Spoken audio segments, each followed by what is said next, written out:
गांवों को देखकर ऐसा लगता है मानो वे धरती के स्वर्ग हों, जहां हर सुबह जब सूरज उगता है और अपनी पहली किरण बिखेरता है तो ओस की बूंदें मोतियों की तरह चमक उठती हैं और पेड़ों पर बैठे पक्षी जैसे मधुर राग की शुरुआत करते हैं। यहां लोग अलार्म की आवाज पर नहीं जगते, बल्कि मुर्गों के बांगने से सबकी आंखें खुलती हैं। यहाँ ना तो ऊंची ऊंची इमारतें होती हैं और ना ही चमक दमक की दुनिया, फिर भी यहाँ की सादगी शहरों की हर चमक पर भारी पड़ती है। यहाँ हर सुबह मेहनत की नई कहानी लिखी जाती है, जहाँ पसीने की हर बूंद सपनों को हकीकत में बदलने की ताकत रखती है।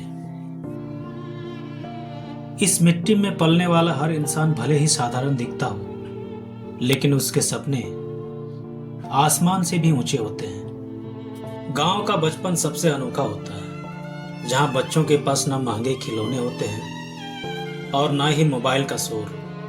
फिर भी उनकी हंसी सबसे सच्ची और सबसे प्यारी होती है। कभी मिट्टी में खेलते हुए तो कभी खेतों में दौड़ते हुए उनकी हर खुशी कुदरत के साथ जुड़ी होती। यही तो है असली बचपन, जो शहरों में कहीं खो जाती है। लकड़ी की आंच पर पकती रोटियों में सिर्फ आटे की खुशबू नहीं होती, उसमें माँ का प्यार और मेहनत की खुशबू घुली होती है। जब दिन धीरे धीरे ढलने लगता है और सूरज अपनी सुनहरी किरणों को समेटने लगता है, तभी एक अनोखा दृश्य जन्म लेता है। जब गायों के खुरों से उठती धूल हवा में घुलकर एक सुनहरी चादर बिछा देती है और पूरा गांव मानो किसी सपने सा लगता है। पेड़ों की शाखाएं हल्की हवा में झूमने लगती हैं, पंछी अपने घोंसले की ओर लौटती हैं। गोधूली बेला सिर्फ एक समय नहीं होता, बल्कि यह सुकून का एहसास होता है।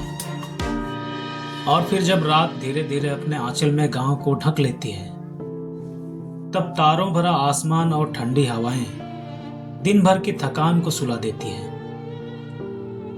यहाँ रात सिर्फ अंधेरा नहीं लाती, बल्कि सुकून लाती है। अगर जिंदगी को सच में जीना है तो कभी गांव आकर देखो, क्योंकि यहाँ जिंदगी जी नहीं जाती, बल्कि महसूस की जाती है।